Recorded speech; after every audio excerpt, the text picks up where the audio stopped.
Ni siku yenye kutisha kwa kila atoiona, moyo utababaika, hatojua la kufanya. Ni siku yenye kutisha kwa kila atoiona, moyo utababaika.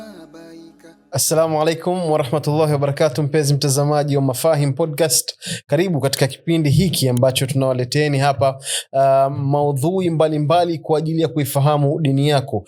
Podcast hii ni tofauti na podcast zingine kwa sababu hapa tunadili na mambo ambayo mara nyingi yanatutatiza katika vichwa vyetu, alafu Sheikh anakuja anayadadavua na kuyafafanua kwa njia ama kwa lugha nyepesi zaidi. Na anayefanya mambo haya si mwingine bali ni Sheikh wetu kipenzi chetu Sheikh Tohabane, ambaye yupo hapa kuhakikisha kwamba tunaielewa dini yetu kwa njia nzuri na kwa lugha nyepesi. Na mara nyingi katika kipindi cha leo nataka tuzungumze jambo ambalo ni muhimu sana. Wewe, mimi, mtu yoyote lazima awe shakumbwa na hili jambo ambalo sisi tunataka tulizungumze. Hata sio sisi tu, hata manabii, wacha manabii, hata baba yetu Adam, wote hao walishawahi kukumbwa na hili jambo ambalo sisi tunataka tulizungumze. Na katika manabii ambao mara nyingi wanatajwa katika swala hili la jambo ambalo tunazungumza ni Nabii Ayub, ambaye ameshikwa na jambo zito sana. Leo tunazungumzia jambo linaloitwa ibtila. Ibtila ni nini? Je, ni mitihani, ni adhabu, ni nini? Yote haya tutajua katika podcast hii ya Mafahim, na tutazungumza mingi sana kuhusiana na ibtila. Sitaki kuitaja kwa Kiswahili, pengine nikakosea hapa, na Sheikh Tohabane yupo hapa, anaweza akatueleza zaidi. Sheikh, karibu sana. Nikupe nafasi kwanza wasalimie watazamaji wetu, alafu tueleze nini maana ya ibtila. Bismillahirrahmanirrahim. Alhamdulillahi rabbil alamin. Wassalatu wassalamu ala al-mab'uthi rahmatan lil alamin. Nabiyina Muhammadin wa ala alihi wa ashabihi at-tayyibin at-tahirin wattabi'ina lahum bi ihsanin ila yawmiddin, amma ba'd. Ndugu watazamaji wetu, assalamu alaikum wa rahmatullahi wa barakatuh. Wa alaikum assalam wa rahmatullahi wa barakatuh. Ndugu zangu watazamaji, namshukuru Allah subhanahu wa ta'ala kupata fursa hii kwa mara nyingine tena ili kuzungumzia jambo ambalo kama alivyosema ndugu yangu mtangazaji hapa linatugusa wengi, na kwa sera na utaratibu wa Allah hakuna anayesalimika. Utofauti tu ibtila kwa maana tutakavyoitaja, maana rahisi ni majaribio, mtihani, misukosuko na mfano wake. Ibtila ni kujaribiwa. Ibtila ni kupatwa mtihani. Ibtila ni kupata misukosuko.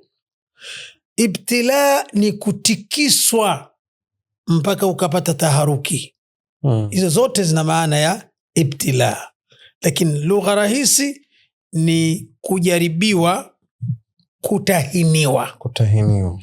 Sasa kwa mja anapotahiniwa au anapojaribiwa, kuna jambo la kiitikadi linajitokeza. Sisi tunajua anaweza pengine mwalimu akamjaribu mwanafunzi wake au akamtahini mwanafunzi wake. Lengo la kutahini kwa mwalimu, kumtahini mwanafunzi wake, tunajua kwamba mwalimu anataka ajue kwamba huyu kweli amepokea somo vizuri au la. Ndio. Sasa hii mitihani ya kututahini sisi Mwenyezi Mungu hatuwezi kuielewa hivyo. Kwamba Allah hajui Taha anapokeaje msiba wa kufiwa na baba yake mpaka afe baba ndo aone. Mwenyezi Mungu elimu yake haiko hivyo. Yani Mwenyezi Mungu sio kwamba anajua mambo mpaka yatokee ndo ayajue. Kwa maana hiyo mimi toka ananiumba alikushajua nitalia kwa kiwango gani siku ya kufiwa na baba yangu, au siku ya kufiwa na mama yangu, au siku yoyote ambayo kuna tatizo lilikadiriwa kunifika. Sasa mitihani hii mimi ya nini? Mwalimu hatumuulizi ya nini, anawapima kwa sababu ni kumpima. Kwa lugha nyingine tunasema ni kutahini, ni kupima wataka kujua tathmini ya elimu alionayo, ustahimilivu alionao, ujasiri na ukakamavu alionao. Sasa Allah mimi ananipima ili iweje? Nadhani liko wazi. Ndio. Ishkali itakuja ambayo hiyo inapelekea kweli kuna haja ya kulisema hili kwa upana wake, kwa sababu Allah anajua kila kitu. Sasa ananijaribu mimi ili iweje? Lazima kiko anapata anachotaka kukifanya Mwenyezi Mungu, ambapo inabidi kwenye mazungumzo yetu haya tukifikie mja anapojaribiwa kuna nini ndani yake. Na kujaribiwa lazima mtu aumwe, apoteze mali, akose ilmu, afiwe na wapendwa wake. Allah amethibitisha kwamba majaribio yake Mwenyezi Mungu anawajaribu kwa namna zote mbili. Wapo wanaojaribiwa kwa matatizo, kuumwa, kufiwa, poteza mali, kuibiwa na mfano wake. Na wapo wanaojaribiwa kwa kinyume chake, kwa kupewa neema. Afya neema nyingi tu, afya njema. Wewe mwanamume yote tembea Kariakoo hii bwana bila 200,000, ukimwaga nyugu za mtu utasemaje? Wewe lofa ni shika jelo hiyo na kitu kama hichi. Yani wapo wanaotahiniwa kwa neema, inafurika sana neema, afya. Mtu anakata miaka 10 hajameza panado. Sio anatumia mizizi, hajaumwa kabisa. Kama bosi kazini kwamba hii wachawi nini kila siku unaomba ruhusa kwenda kuzika wewe. Mtu mmoja anasema aliwahi kuambiwa hiyo. Kafanya kazi baada ya muda anaambiwa bwana nataka kwenda kuonani shangazi amefariki. Fariki anaenda pale akuandikie karani.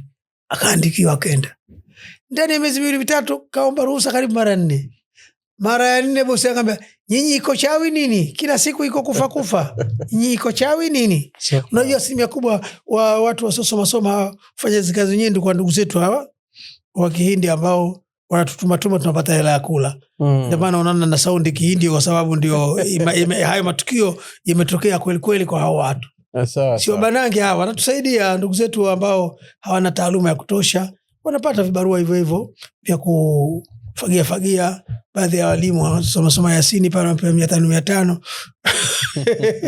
Sasa maana yetu ni kwamba ibtila maana yake kilugha al-ikhtibaru wal-imtihanu. Ibtila unaweza ukasema lughatan, katika lugha al-ikhtibar wal-imtihan. Yote yana maana kumpima mtu na kumjaribu. Sawa Sheikh. Ana uwezo kiasi gani? Ama linavyotumiwa katika istilahi yetu hii lina maana ni mtu kumkuta aidha misukosuko au neema nyingi ambazo Mwenyezi Mungu amemkadiria kiasi kwamba zikamtoa katika utaratibu, na lengo la kupewa mitihani hiyo adhihirike. Mungu mwenyewe anajua kila kitu huyu hivi, lakini watu wanavyomdhania sivyo. Lengo adhihirike. Okay. Ndio maana mufassirina wetu wakuta liya'lam Allahu, sio ili ajue. Mungu anajua hata bila ya hii, yani liyudhhirahu, liyabluwakum, ili akudhihirisheni kwa watu. Watu wanakuoneni na makoti yenu hayo na barakashia zenu, wanakuoneni ni watu mnaoaminika. Hasa anakupeni mtihani mkubwa. Wewe utakuwa ni mwalimu wa darasa za kina mama hapa. Na mabinti hawa, yule atakuwa anakwenda kujaza maji nyumbani kwako kuchotea. Sasa je, itakuwa salama? Au akiminywa kidogo chitazi huyo, inakuwaje? Sasa yote haya Allah anafanya. Makadiri ya Mwenyezi Mungu amekadiria, ni yale anokadiria Mwenyezi Mungu kwa waja wake, iwe ya kheri au shari, ili kujaribu imani zao na kuwapima subira zao na shukrani zao. Utaringa useme mwanamume anawezaje kutembea bila 100,000 mfukoni, akimwaga njugu za mtu, je atafanyaje? Utasema hivyo au utasema Mwenyezi Mungu kanipa mtihani mimi kunipa pesa hizi wakati mwenzangu anatafuta hata shilingi 100 hana. Aone katika nyoyo kuna ukweli kiasi gani au udhaifu wa kiwango gani. Sawa sawa. Hayo ndio malengo makubwa ya hiyo mitihani, ila tu tufahamu kutahiniwa na Mwenyezi Mungu, kujaribiwa au kama vile al-ibtila inaweza ikawa kwa kuletea kheri nyingi zikakughuri au shari nyingi. Sawa sawa Sheikh. Kuna kwa sababu umezungumzia kuwa ni misukosuko, ni mitihani ambayo Allah Subhanahu wa Ta'ala anatupatia hii ibtila. Kuna utofauti gani kwa sababu haya maneno kama yana fulani hivi? Kuna ibtila, kuna adhab na kuna musiba. Hivi ni vitu vitatu ambavyo kama vinaoana fulani. Mtihani, hiyo adhabu, kuna utofauti gani? Adhabu maana yake adhabu inaweza ikawa ni mtihani, na ibtila ni mtihani, alafu kuna na msiba nao unakuja pia. Yani kuna utofauti gani baina ya vitu vitatu?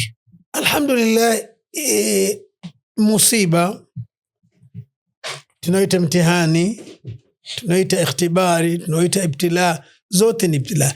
Ama adhabu ni aina, kwa mtu inayemkuta anaweza akaita ibtila, lakini Mwenyezi Mungu anapoamua kumuadhibu mtu hakusudii kuwa ni ibtila. Anakusudia kumtia adabu ili ajirudi, ajirekebishe, ikiwa adhabu hiyo ni ya kidunia. Sababu anapoleta adhabu, lengo sio nini huyu mtu aonekane atastahimili au hastahimili. Anampa adhabu ili yeye apate funzo huyu mtu mwenyewe. Hii sio ya kutaka kujua. Ila masuala ya misiba nini hivyo ni tunasema vimo ndani ya kifurushi cha ibtila.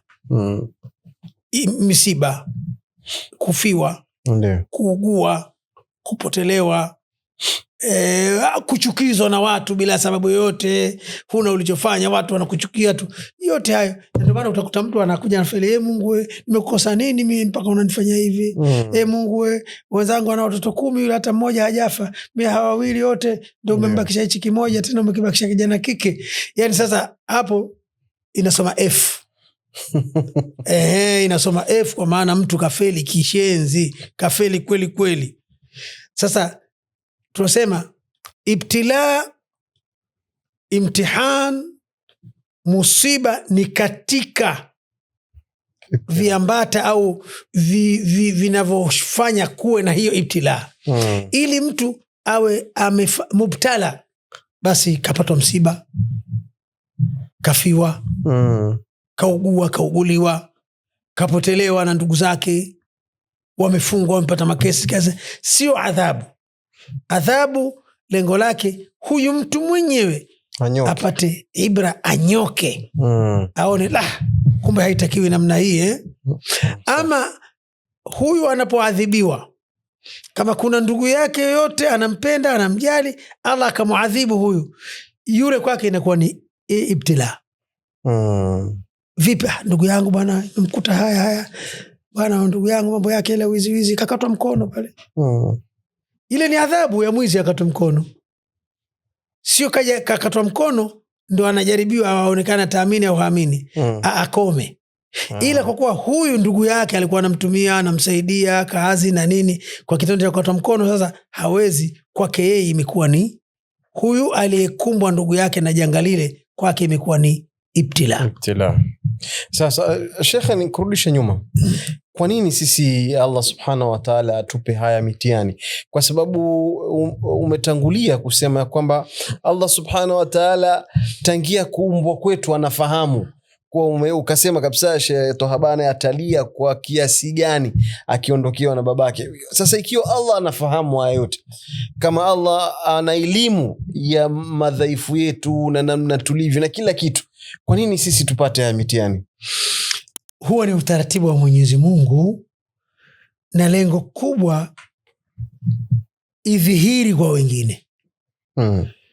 Nitoe mfano michache, na hiyo kwenye tunasema hekima au falsafa ipi ipo katika sisi kuwa tunajaribiwa. Kuna hekima gani? Ndio tunajua Mwenyezi Mungu ni hakim. Yani la yasduru minhu illa ma lahu fihi hikma. Kwa Allah halitoki jambo la kipuuzi, kila linalotokana naye kwa ndani yake mna hikma. Sasa kulikoni nimedondoa hapa baadhi ya vitu vichache ndio Sheikh ambavyo vinaashiria hikma ya Allah katika hilo. Mojawapo tahqiqul ubudiyya lillahi ta'ala wa idharu sidqil iman. Kwanza ipatikane kuwa wewe na mimi ni waja wa Mungu tu, si chochote si lolote. Idhihiri hivyo kwa watu. Kweli watu wanajua mimi binadamu, lakini kuna wakati mtu wewe mwenyewe na watu kwa namna vile unavyojifanya, pengine kibri chako au namna ulivyojiweza, unachotaka ndio unachokula, unachotaka ndio unaochovaa, mwanamke unaotaka ndio unaeoa, mume anayemtaka mtu ndio anayekubali kumwoa, yani ina maana mambo yake kama vile anayapanga mwenyewe. Sasa kibinadamu mpaka watu ndio maana kuna baadhi ya watu humu katika nchi yetu walivyokuwa wana maamuzi makubwa na magumu, vivyo nafikia sasa amekufa fulani huyu. Kuna mzee mmoja alipokufa baba wa taifa vijijini, anambia nasikia mzee kafa mwalimu. Amekufa. Ama kweli Mwenyezi Mungu mwacheni aitu Mungu, hata huyu naye cha ujanja amekufa. Akimkusudia mzee Kambarage Nyerere. Sababu ni binadamu, lakini kutokana natokea ametoka ujana wake nini mapambano haya ya kisiasa, kawa kiongozi wa nchi wa kwanza, na namna alivyosimama kidete katika mambo na kadha na kadha, na hatujazoea mtu kiongozi katika nchi zaidi ya yule. Na ndio maana hata baada ya kuwa rais miaka kadhaa kwenda vijijini hivyo, Nyerere ndo jamaa Nyerere kafa mwaka wa 3. Baadhi ya vijiji Unyerere wakidhania ni uraisi maana yake kwa namna alivyo tamalaki muda mrefu. Sasa mtu kama yule yanapomkuta majanga, kumbe jamaa chochote si lolote, ni binadamu tu kama kawaida, kaumwa kafa karudi kwenye sanduku. Kwa hivyo mtihani ukitokea na kuwa ni Allah kutuonesha, na ndio maana ile inaitwa kudhihirisha mitihani ya Mwenyezi Mungu kwa mja. Sio yeye ataka amjue mja wake kumbe huyu akifiwa anakuwa hivi, kumbe huyu akiugua anakuwa hivi. Anataka sisi kwa asilimia kubwa sisi wengine itudhihirikie. Manake kuna wakati mtu anaishi katika maisha kama anavyotaka yeye, mpaka tunajisahau ile hisia ya ubinadamu kwake, tunaisahau kabisa. Yani tunaghafilika kama huyu ni binadamu ana kila kitu, mpaka ukisema fulani anaumwa, wacha maskhara. Yule anaumwa, yule anaumwa nini bwana? Yule akitaka hata malaria anaweza kwenda Ulaya saa hii na akarudi jioni. Sasa watu kama hawa anapowajaribu, kwa sababu wanakuwa na mambo ya kutisha, yani anaamua na kwenda, ana uwezo wa kufanya chote. Hata kwambia hata waziri fulani usitaki, toka zako basi, una kazi na msimpe 5 na ikawa hakuna wa kusema jingine, uendi kokote, huna pa kwenda. Sasa mtu aina hii anapata matatizo. Nyinyi mnapata tahqiq, mnapata kuthibitisha utumwa kwamba kumbe sisi chochote. Hata yule bwana, hata yule mzee kenda kutibiwa, manake sio kaenda kutibiwa hapa nani Kigamboni, kenda katibiwa Ulaya. Amerudi kwenye sanduku kama chupa za soda. Ameenda kutibiwa na watu profesheni yao haitiliwi mashaka katika utabibu.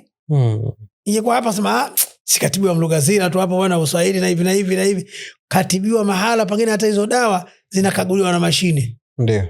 Sasa kwa hiyo kikubwa cha kwanza kinachotokea, moja ya hikma, tahqiqul ubudiyya lillahi ta'ala, kuthibiti ule utumwa kwamba sisi ni watumwa wa Mungu tu. Hata mtu kama kakaa salama, kama akatulia, kama akafikia cheo cha kidunia, ana maamuzi ya mwisho katika kuamua, anaweza akasema hata Dar es Salaam yote hii sideo hii nyumba zote zitoke vipaa na zitatolewa.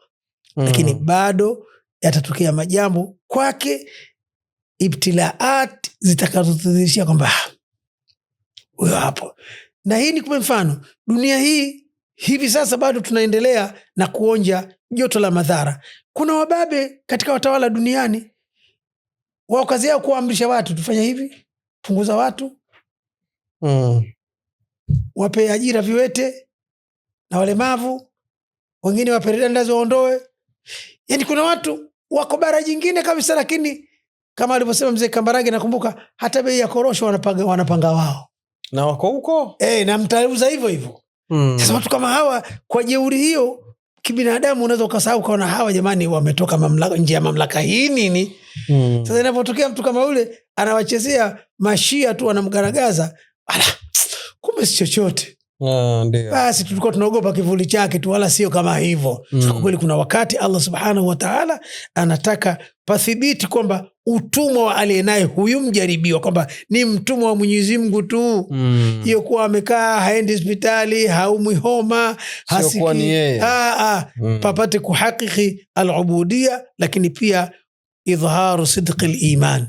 Na hii tunaikuta kama alivyotaja Allah subhanahu wa ta'ala katika kitabu chake, na kwa unyeti wake nimetaka tuangalie aya ya kwanza na ya pili ya surati Rum. Allah anasema ahasiba nasu an yutraku, hivi watu wamedhani wataachwa hivi hivi tu, wanaenda wanarudi, wanakula wanakunywa, wanafanya maamuzi wayatakayo, hakuna anayewauliza wala kukomenti jambo dhidi yao. Ahasiba nasu, hivi watu wamedhani an yutraku, wataachwa hivi hivi tu mpaka wadhaniwe miungu watu. An yaqulu amanna, waseme tumeamini, au waishi bila kugusa jambo linaloonyesha udhaifu wao. Hapana. Wahum la yuftanun, na hali wasifanyiwe mitihani. Wahum la yubtalaun, wasifanyiwe ibtilaati. Hapana, sio utaratibu wangu. Walaqad fatanna alladhina min qablihim, na kwa hakika tuliwapa mitihani waliokuwa kabla yao. Tuliwapa mitihani waliokuwa kabla yao wengi tu, na kwa mitihani hiyo fala ya'lamanna, akawadhihirisha Mwenyezi Mungu alladhina sadaqu, wale wa kweli katika imani, wa kweli katika umakini wao, wala ya'lamanna alkadhibin. Kwa hivyo tunaweza kusema moja ya hikma ni kuwajaribu hawa, ipatikane ibtilaati kwao, tujue udhaifu walionao, kwamba wao ni watu tu. Na hili litasaidia nini? Kwa wale wenzetu wenye madaraka ya juu kidunia, itawasaidia kuona kwamba yote haya nikimuonea mtu, nikimdhalilisha mtu, kumbe na mimi naye wa juu yangu. Ndio. Imsaidie mtu mwenye mamlaka ya juu hii ya ibtilaat kuona kwamba na mimi naye mbabe wangu anayeniweza. Hisia hizi zimsaidie kupita na watu katika mapito yaliokuwa mazuri, yaliokuwa sawasawa. Yapunguze kibri.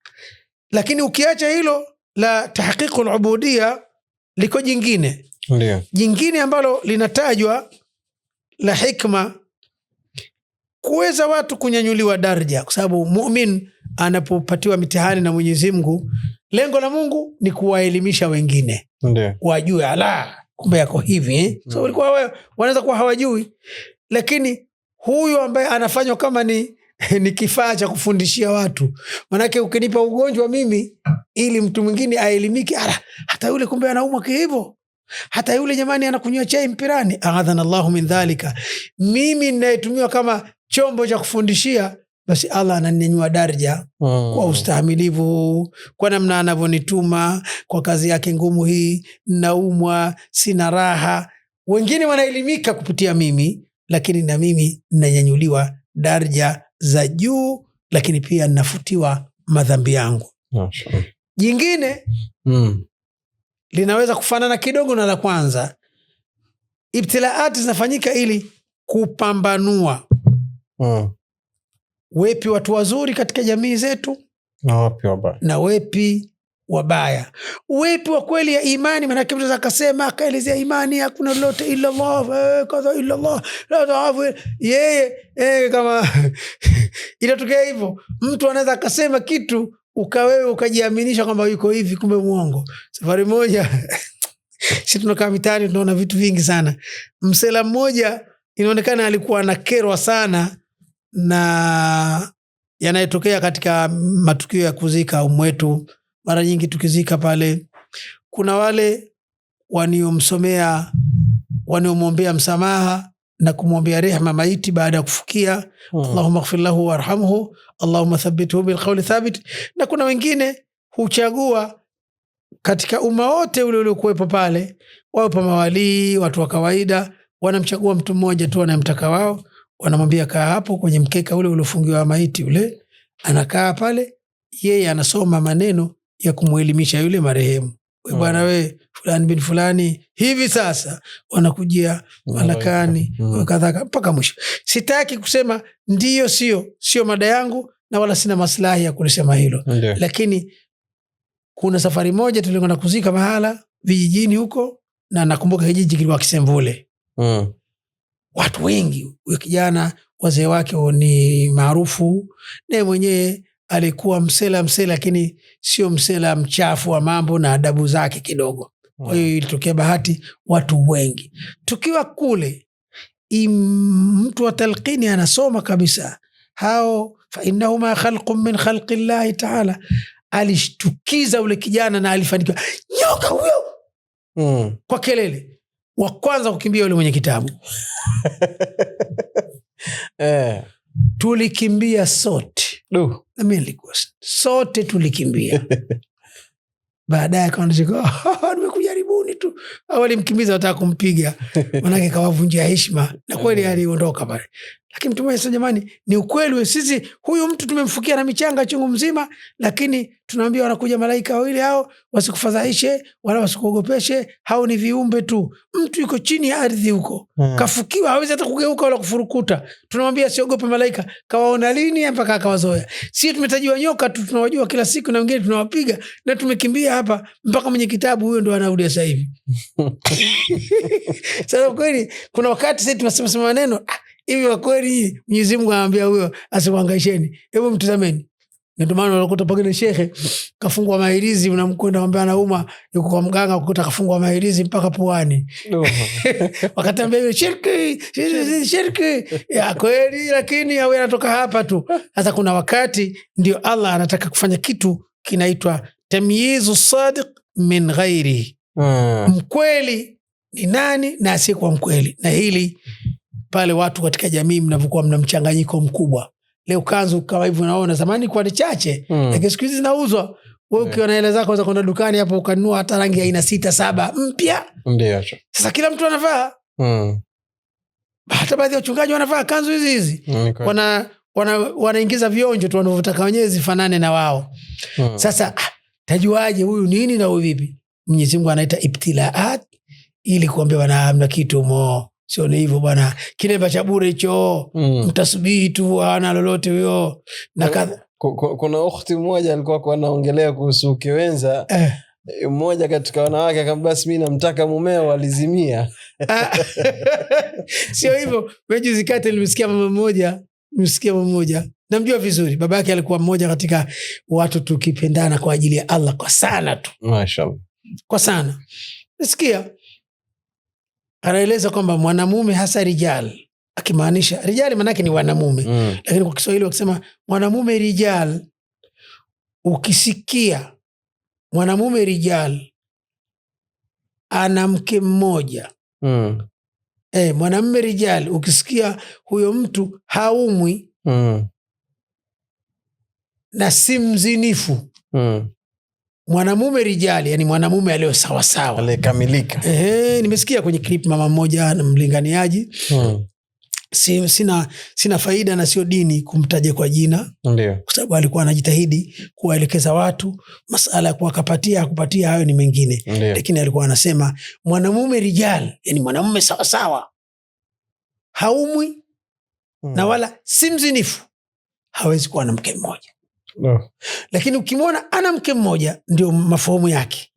Ujue huyo ima anazini, kwa hiyo anajisevia kwingine, au ana matatizo ya afya ya kijana dume. Ndio maana yake. Hiyo ilitusumbua sana siku za mtaani yake, kwamba huyu ni mwanachuoni aliyosema anajua alichokisema, lakini tunachojua sisi mlikuwa nafahamu baba yake alikuwa hana wake wengi.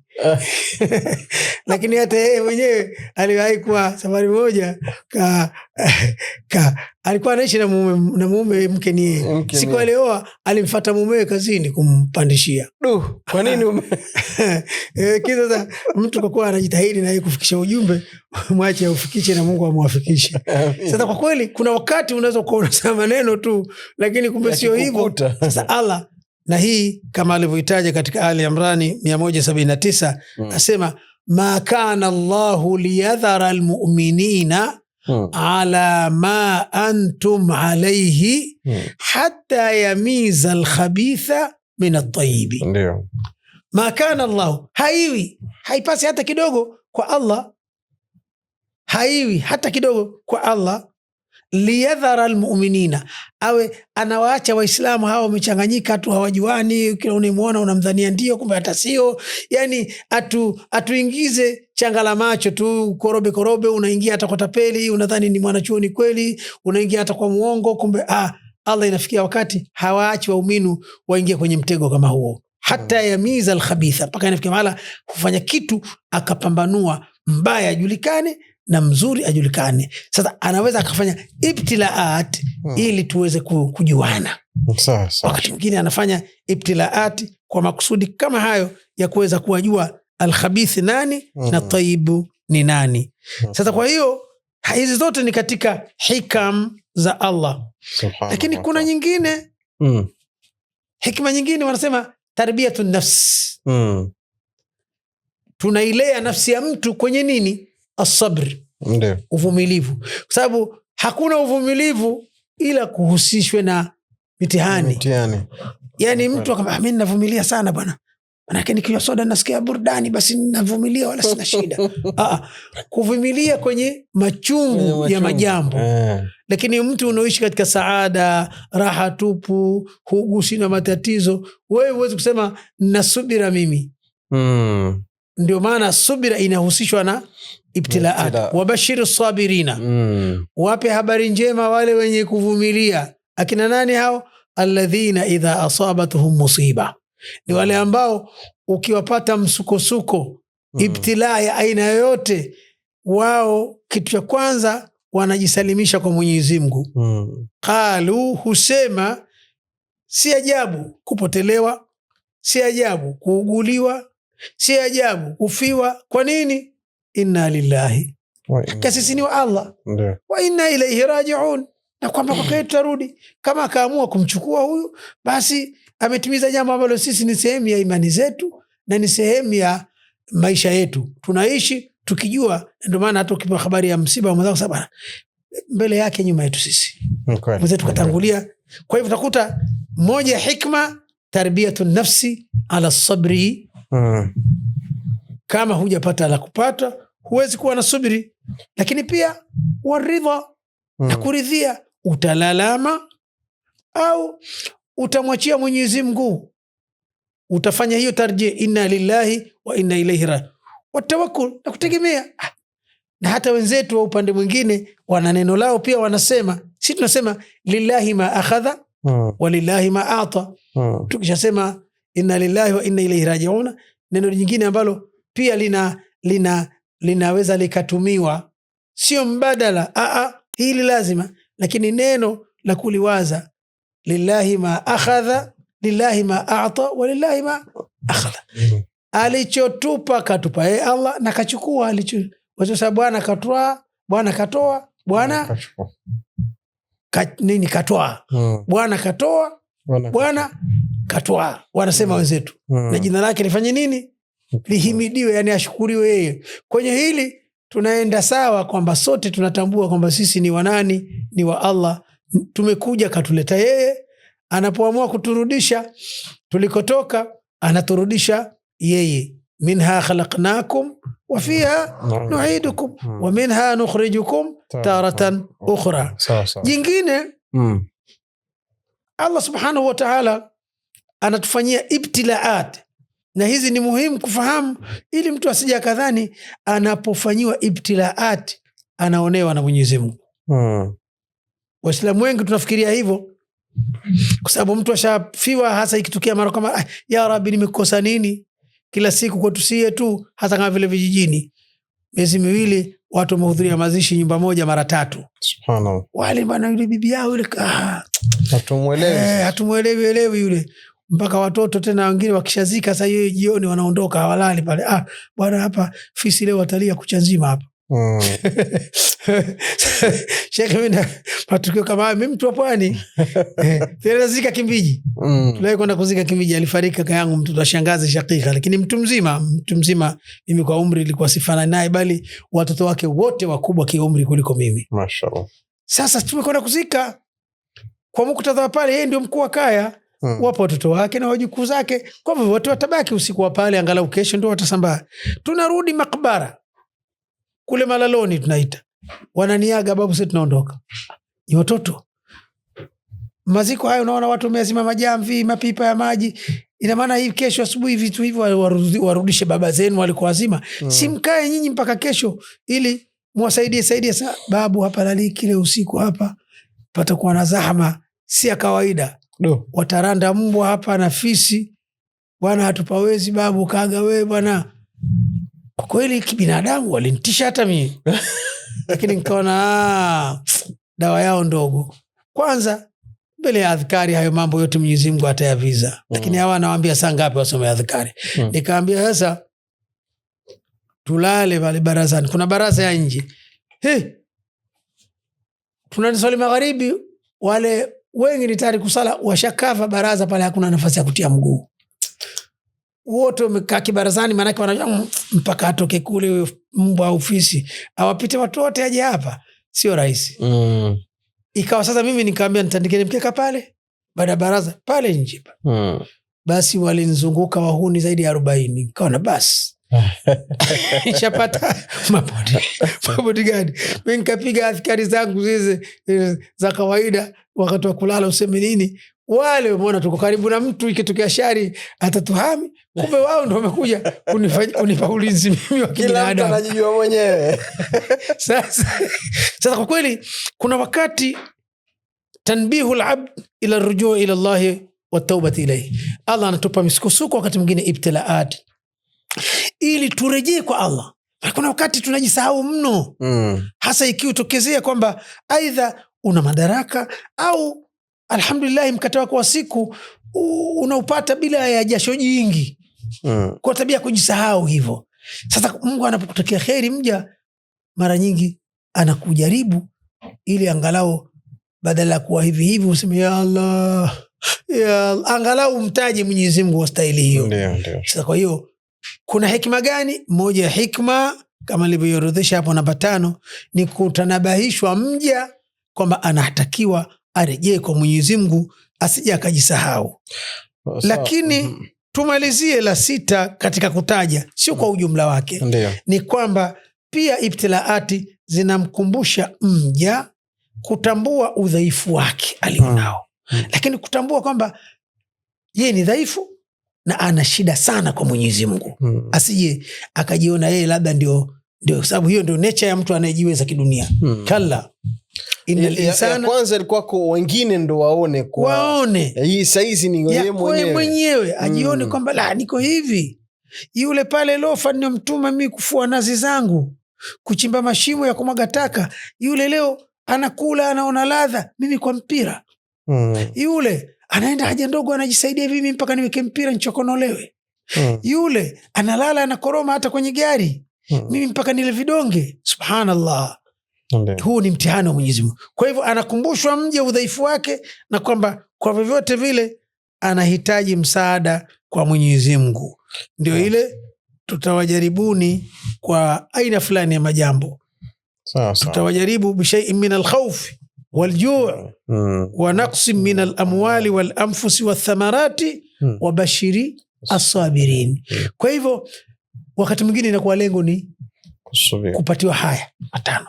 Kwa hivyo ndio maana utakuta kwa sura hiyo kuonjwa au kupatiwa kutahiniwa na Allah hakuhusishwi moja kwa moja lazima uwe una madhambi.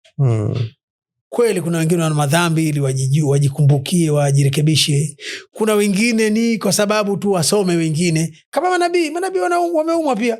Kama wale wataja kina Ayubu wameumwa vibaya sana. Ndio nilikuwa kumi nakuja hapa Sheikh. Yaani tukipima mitihani ya watu. Mimi nahisi na nadhani ndivyo ilivyo kuwa manabii, waja wema watu ambao wameshika dini kisawasawa, hawa ndo naona kama ndo wanapewa mitihani mingi kuliko wengine. Yani mimi nikupe mfano Sheikh, yani anaweza akawa msanii sawa, msanii anaweza akasingiziwa ama akapewa mtoto wa nje sawa, ikawa hata ni sifa ama ni jambo la kawaida. Jambo hilo likitokea kwa mtu mwingine shekhe nani, inakuwa ni tofauti. Sasa mimi najiuliza kwa nini yani hao waja wema manabii hao ndo ambao wanapata ile mitikiso ya kihakika. Abi Ayub miaka mingapi amepewa maradhi ambayo watu wanamkimbia so. Mtume Muhammad sallallahu alaihi wasallam amepigwa vita mara ngapi, vitu kama hivi. Haya mitihani ambayo tunayazungumza Sheikh, kwa nini waja wema, kwa nini manabii, na hawa ndo nabil munasaba, hawa ndo ambao wako karibu na Allah subhanahu wa ta'ala, ndio ambao ndo waja wake na ndo wanajibiwa dua saa zote, lakini ndo hawa ambao ndo wanapata mitihani mikubwa tofauti na hawa wengine ambao masela fulani kama wanavyosema. Inakuwaje hicho? Ukweli ulivyo, huu ni utaratibu wa Mwenyezi Mungu. Kwanza Allah akimpenda mja wake pia na mitihani humpa, anazidi kumtakasa, anazidi kumweka awe ni mahala pa kuigwa na ni darasa. Tuache huku ambako nitarejea baadaye kukazia, lakini hata mifano ya kidunia, hawa watu unawasikia unaona wakubwa hawa, ukiona yeye hana mitihani yoyote, basi ujue hafanyi kazi vizuri huyo. Sasa hawa wakubwa wa kidunia hawa ndio, lakini akiwa anafanya kazi kisawasawa atapatikana na mitihani. Pana mitihani, watamchukia, watamchimba, watamsaka usiku na mchana, watamchafua, watamtukana, watamfanyia vitu chungu mzima. Sasa Allah anataka atuoneshe atavumilia kiasi gani. Wako maraisi katika nchi hizo wametukanwa matusi ya nguoni, wametengezewa vibonzo vya kashfa, mtu vaonekana pangine anaingiliwa na paka na mbwa au na mtu pangine wala sio kweli, ili mradi tu. Lakini wale wahuni kweli wanaofanywa hivyo, hata wa mashoga humu hawajatolewa katika vibonzo wala katika kitu chochote kabisa. Mtu tu anaambiwa bana, yule bana kama muuza vitumbua na viushungi kama vile. Mimi paka nilimuuliza mwanasiasa mmoja, wewe mwanasiasa na una lengo ukijaliwa uwe kiongozi, hivi nyinyi serikali yenu wauza vitumbua mtaweka nafasi gani? Maana inaonekana amewachukulia kama ni kitu cha kutukania. Ndio. Huyu mnemtukana, mnamasema anavaa hijabu tu kama mpika vitumbua hivi, anaidhalilisha tasnia ya urais. Sasa nyinyi mkipata wapika vitumbua hawa, mtawachoma moto, mtawafanyaje? Bwana Sheikh, wewe umekuja bendera. Akamwambia sisi tunazungumza ukweli bwana, sisi Waislamu, Muislamu, sina mwelekeo wa kichama, mimi ndiko mwelekeo wa ukweli. Wewe nyinyi katika vitu mnavyoviona havina maana, mnamtukana kiongozi, mnaona anavaa hijabu kama vile mpika vitumbua, mnataka avae sijitai, sketi mpaka mapaja yaonekane. Sasa nyinyi watu hawa ambao mmewachukulia kama ni tusi, ni dhahiri kwamba hawana thamani kwenu. Mkishapata nchi hawa mtawachoma moto kama Hitler, mtawafanyaje? Basi nikaona hana majibu ya maana. Sasa niseme tu kwamba hivi unavyoona itategemea nafasi za kidunia. Hizi ziko kidunia, mtu lazima ale anywe. Mimi sitegemee kuwe na waziri katika nchi anatembea na baiskeli na pamu kaifunga nyuma, ikitokea pancha ataziba hapo hapo mwenyewe, ndo mwadilifu. Atatumia gari zuri kuliko langu, ni haki yake. Na tutumeambiwa hivyo, nazilu nasa manazilahum, watu wawekeni katika madaraja yao. Mimi na kigari changu kile pale kivisti, sitegemei mimi rais wa nchi ndo atembelee gari kama ile. Mimi rais tuko jukwaa moja, itakuwa na maana hiyo. Lakini hao ukiangalia na wengine wanasumbuliwa sana. Mwanachuoni akiwa mfanya dawa sana atasumbuliwa sana. Kwa nini? Ndio sera. Kwa sababu tendo hili la kushambuliwa, tendo la kusumbuliwa linaongozwa na shetani. Na shetani hawezi kwenda baa kwa sababu wale ashawapata na ni wakudumu watu wake, hawezi kwenda danguroni. Nguvu nyingi anatumia huko. Pale yeye anatumia ulinzi tu, kwamba kuhakikisha kwamba kila siku mnatoa toleo jipya, hii itaitwa dhahabu, hii itaitwa almasi, ili mtu asitoke. Hao nishawapata wao kwenye tundu, sina shida nao. Mimi natafuta wengine walio nje waje huko. Sasa watu hawa watawaandama watu wazuri. Wanasema ukienda mahala porini, ukiona kuna miti mingi, ukiona kuna njia hivi imeuelekea mti fulani, watu wanakwenda, ujue huo mti una matunda. Mti wenye matunda ndio unaopopolewa. Vile vile katika juzi kusayari nyingi, maelfu, si ndio? Ndio. Ukishasikia nyota gani imepatwa? Ni sayari gani zinazopatwa mbinguni? Jua na mwezi. Ndio. Kwa sababu ndio zenye kuchapa kazi na manufaa makubwa. Sasa na kwa wanadamu mifano wanasema ndio hiyo. Binadamu mchapakazi, na wale wanatahiniwa hasa hawa uliowataja manabii kwa vitu viwili. Cha kwanza ni yale tuliyosema mwanzo, Allah apate kuzidi kuwapandisha daraja kutokana na anavyowatumia kama zana ya kufundishia wengine. Lakini pia kutokana na maajabu yanayodhihiri kwao. Kama yasingewasibu haya, wako watu wengefikiri wao ndio Mungu mwenyewe. Toka nimemjua Ali Muhammad sijasikia kuumwa. Ndio. Sijasikia kuwa ana njaa. Sijasikia kuwa anaenda msalani. Ndio. Sijasikia kuwa ana mke wala nini. Au ndio Muumba mwenyewe. Sasa ili kutengua hayo, atasikia njaa, atahangaika, atataka chakula, ataumwa, atashambuliwa, atasemwa vibaya, mpaka kurogwa atarogwa na uchawi utaingia mwilini mwake kwa idhini ya Allah, ili wamuone kumbe sio. Angekuwa ndio yeye asingefanya hivi. Kuna vitu vingine Mwenyezi Mungu anafanya vibaya ili kudhihirisha ukweli wa jingine. Kwa mfano, Nabii Muhammad sallallahu alaihi wasallam, miongoni mwa ukweli wa Qur'an ni lile tendo lisilokuwa la makusudi la kukunja uso alivyokatizwa da'wa yake na yule kipofu. Kipofu ukimkunja uso unamuonesha ishara ya kuwa umechukia? Hapana, haoni. Ile ni kawaida tu, madamu mtu akakosa jambo kaniharibia. Sasa lile jambo sio zuri, kalaumiwa Mtume sallallahu alaihi wasallam na Allah subhanahu wa ta'ala. Lakini lile kwa wenye akili, ukija upande wa pili, linaonesha ukweli wa Qur'ani tukufu.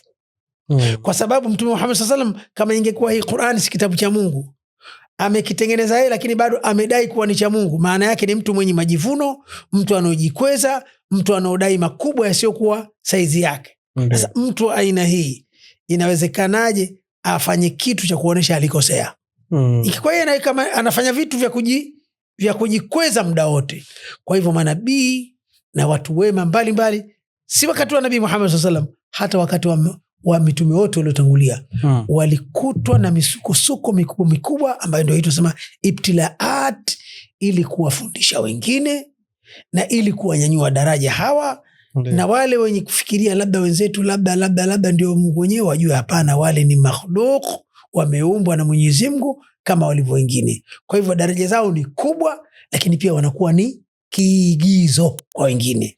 Leo tunapokaa hapa ukisema Mwenyezi Mungu wewe nimekukosa nini? Nabii Muhammad kamkosa nini?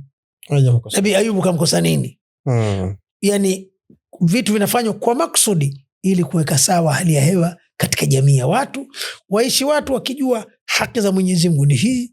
Lakini kubwa zaidi, Mwenyezi Mungu habagui, hapendelei, anafanya atakalo na kwa hikma yake. Kama angekuwa anapendelea, hakuna kipenzi kuliko Nabii Muhammad sallallahu alaihi wa sallam, asingempata ugonjwa.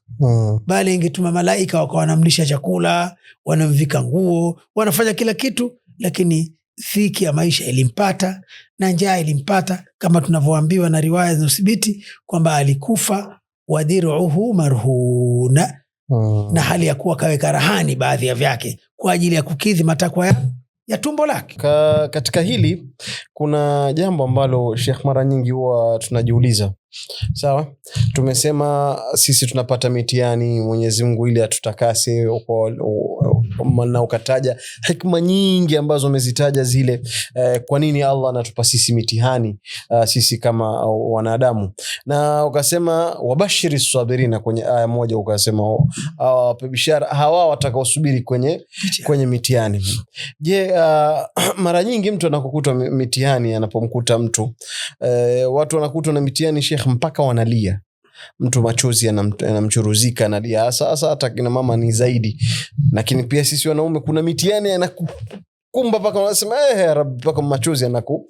Je, huku kutokwa na machozi, kuhuzunika, inakuwa manake umefeli mtihani ama inakuwa ndio sawa inavyotakiwa? Ikiwa wewe utabubujikwa na machozi, utakuwa na huzuni kwenye mtihani ambao Allah amekupa, yani kabisa wewe ulikuwa kuna afya yako vizuri, walillahi alhamd, ghafla umepatikana na gonjwa ambalo labda halina tiba, ukaanza unahuzunika mpaka unalia, kwa sababu ni mtihani mkubwa ambao Allah amekupa. Ikitokea kama hivi na Allah amekupa mtihani wa aina hii, inakuwa sasa wewe ule mtihani manake umeshafeli kwa sababu umemwaga chozi ama umehuzunika, ama ni vipi? Ama itakuwa umeshindwa kusubiri kwa kuwa umehuzunika? Hapana, ukweli ni kwamba kusubiri maana yake sio kutolia. Kusubiri maana yake sio kutohuzunika. Ndio. Kulia katika Uislamu hakujakatazwa wakati wa misiba mizito, ila kulia kuwe ni tabii, sio kujiliza. Sio kujiliza. Lakini kulia kutokane na mtu ndani yake alivyoguswa na lile au ule msiba uliompata. Mtume sallallahu alaihi wasallam alipofiwa na mwanawe Ibrahim, alionwa na waliohudhuria pale kwamba anabubujika machozi. Watu unajua wa wakati ule kila mtu na ujasiri wake. Mwenye ujasiri alimwambia Mtume, ya Rasulullah, si wewe unakatazaga kulia wakiwa makaburini? Imekuwaje leo? Leo vipi kwa wenzako si watu upande wasema mkuki kwa nguruwe, si nguruwe akinasa katika eneo la shamba kwa mtego na kunapiga mkuki, unadidimiza mwingine tu. Lakini wewe kidogo na nimejichoma hapa, tazama. Tena ushatoka kumua, lakini unalalamika mwiba ule kugusa kidogo. Tunasema mkuki unakuwa kwa nguruwe, lakini kwa binadamu unakuwa mchungu. Ndio. Akasema hapana, moyo una tabia ya kuhuzunika. Ni tabia yake, ni maumbile. Ukiona jambo la huzuni na moyo haukuguswa, huyo mtu ana kalbi kasi, moyo wenye ususuivu. Kwa hivyo moyo una tabia ya kuhuzunika, na macho yana tabia ya kububujika machozi. Ndio tabia yake, yana vitu maalum vikigusa tu. Ndio maana wewe ukikaa mahala, hata kama pametimuliwa pilipili kwa wingi, sio zile za mabomu ya nani za kiskari, hii ya kawaida, kama hala pana asili ya pilipili, ukiingia utaona athari zake, machozi. Tabia yake yatatoa kata vitunguu kwa ustadi, ile mafuta sini yanairukaruka yale kwenye vitunguu basali yatakutoa machozi. Ndio tabia yake. Sasa Mtume Mwenyezi Mungu katika kumjibu huyu sahaba na kwa faida yetu sote, alimwambia moyo unahuzunika na macho yanatoa machozi, lakini wala naqulu, wala hatuneni sisi, hatuwezi kusema illa ma yurdillah, la kumridhisha Mwenyezi Mungu. Tunasema tu inna lillahi wa inna ilayhi raji'un, na kwamba sisi kuagana na wewe Ibrahim tumehuzunika sana, lakini Allah akurehemu. Sasa kwa maana hiyo, mtu akilia kwa muktadha wa kuguswa, mguso ameshindwa kustahimili, ikatoka analia, ameshindwa kustahimili, machozi yakabubujika machoni mwake, huyo hajafeli mtihani. Sawa. Ni kitu tabii kimemtokea, na kwamba ndio, yani tusema ni kitu ambacho kiko nje uwezo wake, lazima ije vile katika huzuni, ila yale anayoyasema kwa utashi wake, kama yatakiuka maadili, hayo yatamfelisha. Kama yule mama yule, kuna mama alifiwa na mtoto wa kipekee Madinatul Munawwara. Mtume sallallahu alaihi wasallam akakuta yule mama analia kilio cha ovyo ovyo. Kapita kamkuta yuko sehemu ya kaburi analia, hivi gogo limeondoka na nani mie tanzika nani, maneno kama haya. Mwenyezi Mungu akamwambia, mjakazi wa Mwenyezi Mungu, ya amatallah, nyamaza, kuwa mvumilivu, sema anayefaa kusemwa, usifanye hivyo. Yule mama akajibu majibu ya ovyo. Akamwambia ilaika anni, kwa lugha rahisi, kama unasema tueleze kwa lugha rahisi. Ilaika anni, kwa lugha rahisi, niondokee hapa. Kwenda zako huko. Tu Mwenyezi Mungu ni mwalimu wa umma na kasifiwa kwamba ana huruma, mpole. Hakumwambia unanijua mimi? Unaongea kwanza, unajua unaongea na nani kwanza? Mimi sitaki hapendwe mtu hapa. Angejibu pengetokea ligi, akawa anaenda nake. Lakini wale walifuatana nao wakaona ile mama lazima tumtanabaishe kwamba alichokisema sicho. Akakumwambia wewe unajua, lakini unaongea naye yule. Mimi nataka kujua mtu yule ni Rasulullah. Akashtuka. Akaenda kuomba radhi. Haina shida, pole sana. Basi mimi nikutaka kusubiri bwana, hata kama atakufa mwingine atafanya. Tayari alikishapoteza alama. Ushahidi ni kauli ya Mtume sallallahu alaihi wasallam aliposema as-sabru inda sadamati al-ula. Subira ambayo kwayo mtu analipwa malipo ya kusubiri. Sadama ni kule kama unapigwa na kirungu ile pigo la kwanza kabisa lile. Sio ushapigwa, ushagombelezewa, ushaanza kupoa ndio unasema basi mimi nimemsamehe, mimi sina neno. Sasa akamwambia as-sabru inda sadamati al-ula. Subira inayofanya mtu apate daraja na malipo ya kufiwa na kadha na kadha ni pale anapata pigo, kigongo cha kwanza kile. Sio tena baada ya kuwa ushalia, ushasema ovyo, mpaka wamekuja watu kukurai, alokuambia ni fulani ndio umeona haya tena unajitia mimi niko ala kusubiri. Kwa kweli max zimeenda. Kwa hiyo tunataka kulia tu, kutoka machozi tu, maadamu mtu bado unahesabu mtihani aliokupa Mungu na umeubeba, huropoki ovyo, humsemi mtu, hukosani na watu, bado hujapoteza kitu kwenye mtihani. Sasa vitu ni vingi vya kuzungumza, lakini naona naashiriwa hapa muda unatupiga kumbo. Sheikh, haikiwa kulia hapana matatizo, kulia huko ulipokuelezea Sheikh. Saa zingine na hili jambo nadhani hata Mtume lilimkuta, alimpoteza mke wake hapo baada ya muda kidogo akampoteza na mume wake. Saa zingine unakuta mitihani inakuja kama yanapishana vile. Hujalipa ada linakuja hili, yani kama vile umezungukwa yani mpaka ukasema ili neno, ya Rab, kwa nini mimi? Why me? Yani kivipi yani zinakuja hivi? Yani sijatulia, ya Rabbi ushanipa hili. Hii mtu mmoja mimi huyu jamani, nipate yote haya huyu mtu mmoja huyu. Kwa nini mimi ya Rabbi? Nimekukosea nini mimi ya Rabbi? Maneno kama haya binadamu tunajikuta tukibanwa tunayazungumza maneno kama haya. Je, hili nalo ni kwa kweli tunataraji kwa Mwenyezi Mungu waliosema kama hayo Mwenyezi Mungu awasamehe kutokana na kuumizwa, lakini kwa kweli si maneno muafaka kusema.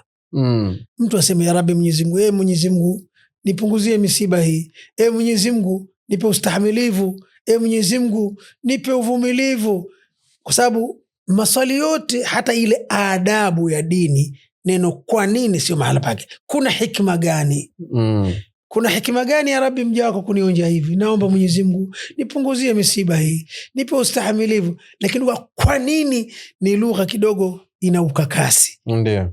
Hatusemi huyu mtu kakufuru nini, lakini tunajua namna ya kuumizwa. Ni vema tukajilea kutumia maneno muafaka katika tukio muafaka. Eneo kama hilo, inna lillahi wa inna ilaihi raji'un. Niliwahi kumshuhudia mfiwa mmoja, alifiwa na mkewe.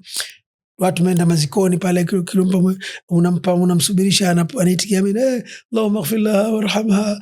Ndio kilio chake muda wote, toka sanda inashonwa, hakuwa na lugha nyingine mpaka tunaenda kuzika, mpaka tunarudi. Watu wanarudi, wewe lugha yake moja tukumwombea rehema na maghfira huyo mkewe aliyotangulia. Sasa kwa hiyo lugha kweli si nzuri, tujaribu kujifunza lugha iliyokuwa inaendana nayo. Ni kama hivyo, ya Rabbi, Mwenyezi Mungu, najua wewe ni hakimu, kila jambo unalifanya kwa hikma, nipunguzie msiba mje wako, nipe ustahimilivu ya Rabbi, mimi ni dhaifu siwezi kuyabeba haya ya Rabbi, msamehe mzee wangu, msamehe ndugu yangu ya Rabbi, nisamehe na mimi, unanijua udhaifu wangu ya Rabbi kadha. Lakini sio lugha kwa nini hapa kila siku, kwa nini si tu kila siku, ndio kama ile ya Kihindi, iko chawe nini nyie kila siku kufa. Sasa hiyo kwa kweli si lugha ya adabu. Sheikh, ishara. Utajuaje kuwa mtu alipata ibtila amefaulu? Kwa sababu mtihani lazima utakuwa kuna natija zake. Of course Allah subhanahu wa ta'ala ndo anayejua mja wangu hapa ameupasi mtihani niliompa. Kuna ishara ambazo zilikuwa wazi. Nabii Ibrahim alitaka kumchinja tu pale akapatiwa majibu yake. Sasa kuna ishara gani sisi Allah anapotupa mitihani? Labda zipo ishara za wazi za kuonesha hapa nimeufaulu mtihani wa Allah subhanahu wa ta'ala alionipa. Kwa kweli wanachotaja wa ahlul ilmi, moja ya ishara ni ile namna wewe unavyopokea ule mtihani. Kwa mfano mtu kafiwa, namna pokea inna lillahi wa inna ilaihi rajiun, atalia, atatoka machozi kwa dakika 2-3 pale, atafuta machozi. Haya, vipi jamani, huyo mtu alifanyaje? Aligongwa. Haya, inshallah mwili umechukuliwa. Yani namna vile anavyoliendea lile jambo, anavyobaki katika mudi yake, hapa yuki. Lakini utakuta mwingine pale hata ndugu zake wanakuja kumsalimia, hana hata muda wa kuwaona, kenda huko mara kaingia ndani katoa suruali hii alivaa jana hii maskini. Yani kila dakika yanaongeza nishati ya kulipua moto wa msiba. Wasema ile hali ya utulivu, namna anavyoupokea, namna anavyojidhibiti katika kuendea kama kafa, namna anavyosimamia ile maziki kwa utaalimu nje kidogo, hebu wapokee mashekhe wale wajikaa hapa na hivi na hivi. Yani kama unaona hasa anaumwa, lakini akili zake zina focus kufanikisha hili zoezi la maziko bila ya nongwa na pole sana. Inshallah tuko pamoja bwana, ni mipango ya Mwenyezi Mungu, inshallah taala dua zenu muombeeni tukijana. Kwa kweli hii ni ishara, wanasema inaonekana, kwa sababu ni ishara ya kuridhia kilichotokea, kama ilivyo ishara sakti. Bwana si maneno ya kusema bwana Mungu mwenyewe anajua bwana, wewe kila siku tunakufasia tu bwana, kama tumerogwa hivi na hivi bwana, ni mpango wa Mwenyezi Mungu. Unajua hata mimi nabii bwana, utanifananisha wapi na watu kama hao? Yani kwa hivyo ishara wanazitaja kwamba kwanza kuonekana amepatia kukabiliana na hiyo ibtilaat. Sawa Sheikh. Kwa watazamaji wa Mafahim Podcast, kumalizia Sheikh, tungekupa nafasi utoe risala moja kwa watahiniwa, kwa sababu sote ni watahiniwa hapa, sote duniani ni watahiniwa wa Allah subhanahu wa ta'ala. Ungetupa ujumbe gani? Ujumbe kwamba sisi tunaotahiniwa nje ya mitihani yetu hii ya mashuleni, mitihani ya Mwenyezi Mungu, kwanza kabisa utayari wa kupata mitihani. Hii kwa kweli ni dawa kubwa sana. Tusijisahau, hata mtu ukiwa umo katika maisha ya raha, maisha ya starehe, maisha ya kujiweza, kitu cha kwanza tujue kwamba sisi ndio target ya mitihani ya Mwenyezi Mungu. Ikitutokea tusishangae. La pili, mitihani ya Mwenyezi Mungu hamtumi malaika wewe kuja kukamata wala kuja kukupiga. Mitihani ya Mwenyezi Mungu itapita katika maisha ya kawaida. Kwa hivyo jitahidi kumwomba Mwenyezi Mungu kadri inavyowezekana, usiwe wewe mwenyewe ni sababu ya kutafuta hiyo mitihani. Sawa. Ukisababisha mwenyewe mitihani, ujue umeandaa kuferi kutokea hapo. Ndio. Sasa kuna mitihani mingine unaitengeza mwenyewe. Tuchukulie vitu vilivyopo sawa, sababu wanasema afdhalul ilmi ilmul hali. Dunia ndio kama hivi, kuna siasa, kuna hivi, watu wana mambo ya kisiasa, huyu anadai hiki anataka hivi. Pengine watu wenyewe sasa, jamani, tumeangalia hali ya hewa, tumeona hamwezi mkaandamana. Hawezi gani? Haturuhusu. Itabidi ukubaliane, kwa sababu mitihani ni kupata shida. Sasa mwenyewe ukisema mimi sikubali, maana yake mijitu yote ile yenye bunduki, mijitu yote ambayo ilificha sura, anaweza akakupiga leo, kesho akaja kukupa pole. Wewe unakubali kwamba nitafanya jambo ya kukabiliana nao. Maana yake kutokea hapo mwenyewe ushatengeza mtihani. Kwa maana tuwe tayari kukutana na mitihani ya Mwenyezi Mungu. Inaweza kutukuta, na ikitukuta tumuombe Mwenyezi Mungu atupe msaada wa kukabiliana nayo. Lakini la pili, mtu asifanye jambo la kujitafutia mitihani mwenyewe. Mitihani ije bila yeye mwenyewe kuichangia. Na hapo ndio ikitokea ukimwomba Mwenyezi Mungu akusaidie, nadhani namna ya kumsaada utakuwa ni wa karibu. Lakini mitihani yote hii ya dhiki ina vyanzo vyake, ya kuumia ina vyanzo vyake. Ndiyo. Tuchukue tahadhari zote za kutuepusha na mitihani. Haitoshi kumwomba Mwenyezi Mungu atuepushie shida, atuondolee ujinga wakati kusoma hatutaki. Atuondolee dhiki wakati kufanya kazi hatutaki. Atupe amani ya kudumu wakati sisi wenyewe pengine tunafanya chokochoko. Isiwe hivyo. Tumuombe Mwenyezi Mungu atuondolee kila kinachoweza kupelekea kupata imtihanati. Na ikitokea tukabiliane naye kwa namna ambayo Allah anaweza akatupa msaada wake. Atatuhurumia. Na kwa mitihani ya kidunia pia tunaomba msaada. Wenye kufanya mitihani mashuleni wafaulu vizuri, na vile ambavyo vinaweza kuleta madhara kama hivyo akili mnemba wasitegemee, wasome. Akili mnemba sio mwalimu mbadala. Kama inafanya kazi na inafanya, ikusaidie tu. Ikikwambia bwana Tanzania ilipata uhuru mwaka kadhaa, sasa sio wewe uifungue pale. Ikiwezekana muulize, naweza kuyakuta hayo kitabu gani, ili ukajionee mwenyewe pale, usome, ujiridhishe. Sawa. Shukran sana mtazamaji wa Mafahim Podcast. Tulikuwa kuna Sheikh Thabani. Leo tumezungumzia swala zima la ibtila, na Sheikh ameelezea ile hikma kwa nini sisi tunakuwa ni wenye kuonjwa wakati Allah Subhanahu wa Ta'ala anajua yatakayotuka, anajua kabisa sisi tutaamiliana vipi na mitihani hii. Na Sheikh ameelezea mambo mingi sana. La msingi kabisa ni kuwa tunapokabiliana na mitihani kama hii tuwe na subra na tuikabili mitihani hii kwa kutarajia Allah Subhanahu wa Ta'ala atatusaidia katika kukabiliana na haya. Na tukumbuke kwamba mitihani yanaletwa kwetu sisi ili tujitakase, ili tupite mitufuzu mitihani hii, tupandishwe daraja ya juu zaidi na zaidi. Kwa hivyo tusipate tabu wakati tupo kwenye mitihani, kwa sababu ndio sunna ya maisha. Usisahau kusubscribe katika D+ yetu. Siku yenye kutisha kwa kila atoiona, moyo utababaika, hatojua la kufanya. Ni siku yenye kutisha kwa kila atoiona, moyo utababaika.